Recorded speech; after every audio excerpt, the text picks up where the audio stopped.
চীনে উচ্চশিক্ষার ক্ষেত্রে পড়াশোনার পাশাপাশি চাইনিজ ল্যাঙ্গুয়েজ জানলে কি কি সুবিধা পাওয়া যায়? ইংলিশ মিডিয়াম হবে, তারপরেও চলাফেরার জন্য ভাষাটা কিন্তু খুবই গুরুত্বপূর্ণ। যদি বলি ডিপ্লোমা প্রোগ্রামের ক্ষেত্রে আপনাকে প্রথম 1 বছরে আপনাকে কিন্তু চাইনিজ ল্যাঙ্গুয়েজ HSK 4 কমপ্লিট করতে হবে। যখন মেইন কোর্সটা শুরু হয়, ওই মেইন কোর্সের সাথে এই কোর্সটা তারা কিন্তু আপনাকে অ্যাড করে দেয়। ফোকাস থাকবে আপনার ডিপার্টমেন্টাল সাবজেক্টে, লাইক আপনি কম্পিউটার সায়েন্সের স্টুডেন্ট, আপনার মেইন ফোকাস কিন্তু চাইনিজ সাবজেক্ট রিলেটেড না বা চাইনিজ কোর্স রিলেটেড না, তখন কিন্তু চাইনিজে কিন্তু পিছিয়ে পড়ছে। অনেক শিক্ষার্থী 4 বছরের মধ্যে তারা কিন্তু চাইনিজটা কমপ্লিট করতে পারছে না। যেহেতু পারছে না, তখন ভার্সিটি তাকে কিন্তু সার্টিফিকেট প্রোভাইড করছে না, তাকে কিন্তু হোল্ড করে রাখছে। বেটার অপশন হলো এমন একটা ইনটেক চুজ করা যে ইনটেকে আপনি আলাদা করে ল্যাঙ্গুয়েজ শিখতে পারবেন। ডিপ্লোমাতে আপনি প্রথম বছর চাইনিজ কমপ্লিট করতে না পারলে আপনি সেকেন্ড ইয়ার উত্তীর্ণ হবেন না।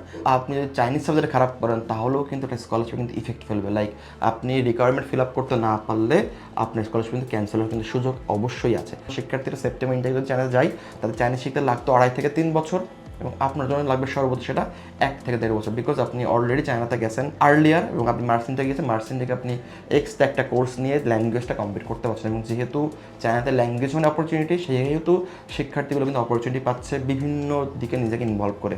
এক্সট্রা কারিকুলাম অ্যাক্টিভিটিসে পার্টিসিপেট করার একটা সুবিধা থাকে। চায়নাতে কিন্তু যদি আপনি অপরচুনিটিগুলো নিতে চান, সবার আগে কিন্তু দরকার লোকাল পিপুলের সাথে মেশা।